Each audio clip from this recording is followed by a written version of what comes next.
I was gonna release a video today about cadences, but then I got a lot of requests on Facebook and Twitter and Tumblr to do a more introduction-style glossary to classical music. So let's do that instead.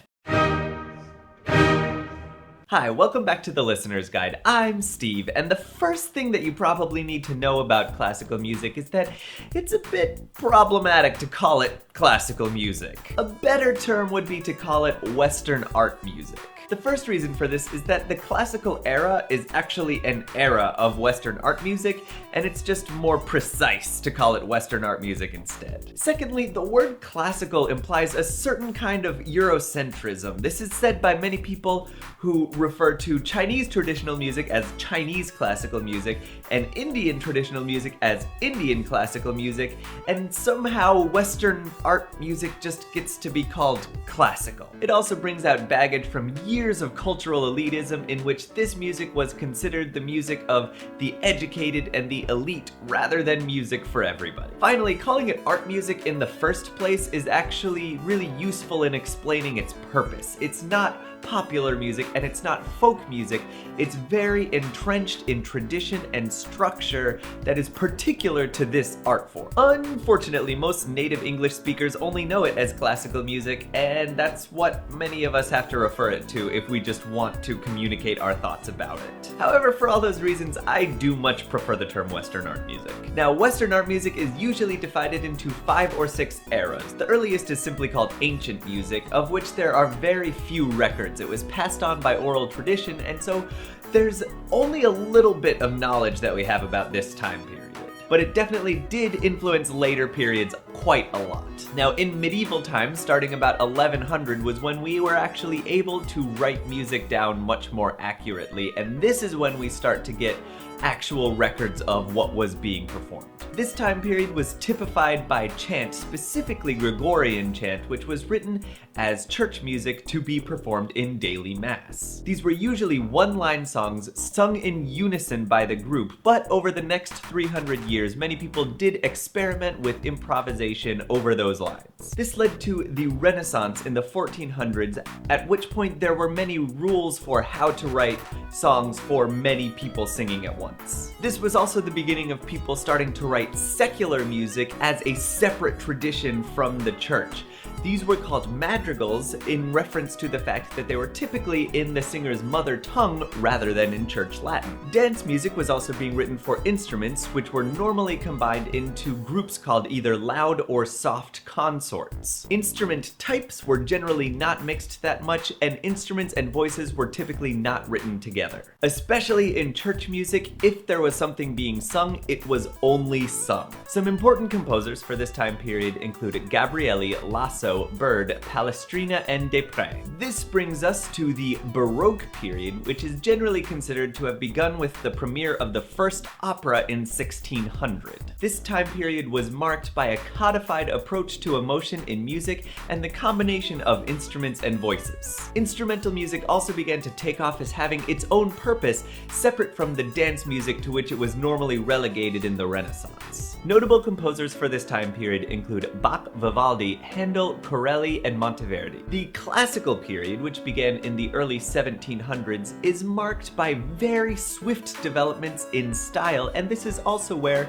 the orchestra as we know it today came from. It featured a large string section, pairs of wind instruments, and typically 2 timpani. This is also the time period in which the symphony was developed, in large part because of Haydn's contributions. Now, where the Baroque style was typified by a constant flow of music, classical era music was much more clearly divided into sections and phrases in order to keep a very clear structure. In doing so, the composers also created many of the structures that were most common over the next 200 years. The 2 best known composers of this time period are Haydn and Mozart, and very few of the other composers in this time period besides maybe C.P. Bach get that much play. This brings us to the Romantic era, which began in the early 1800s and is probably one what most people think of when they hear the word orchestra. It began in large part because of Beethoven's work, and specifically his Third Symphony is often credited with getting the Romantic movement going. This era featured a lot of stretching the boundaries of what is considered pretty or acceptable sounds to make, and also combined and stretched the forms that were very common in the classical era. Orchestras grew much bigger, pieces grew much longer, and everything just became more.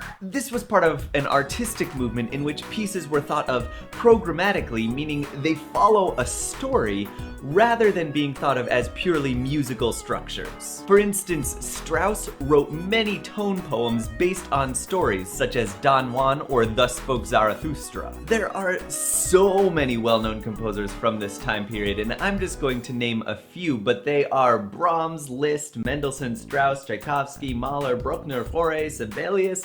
It goes on forever. Now, modern, contemporary, current, present, 20th century, 21st century, whatever you want to call this music, began in the early 1900s and is really hard to pin down in one succinct paragraph. There was huge factionalization surrounding the idea of how to bring music into the 20th century, and during World War II it got incredibly politicized. Composers like Schoenberg, Berg, and Webern decided to distance themselves from the sounds of the past while keeping many of the same structures, and in order to do so they had to create an entirely new language for music, which was centered around a quasi-mathematical formula which would help them not to emphasize any one note over any other note. Bernstein, Copland, and Gershwin, however, sought to combine popular American music, which at the time was jazz, with the orchestra to create something that was very approachable for audiences. John Cage was famous for writing music in such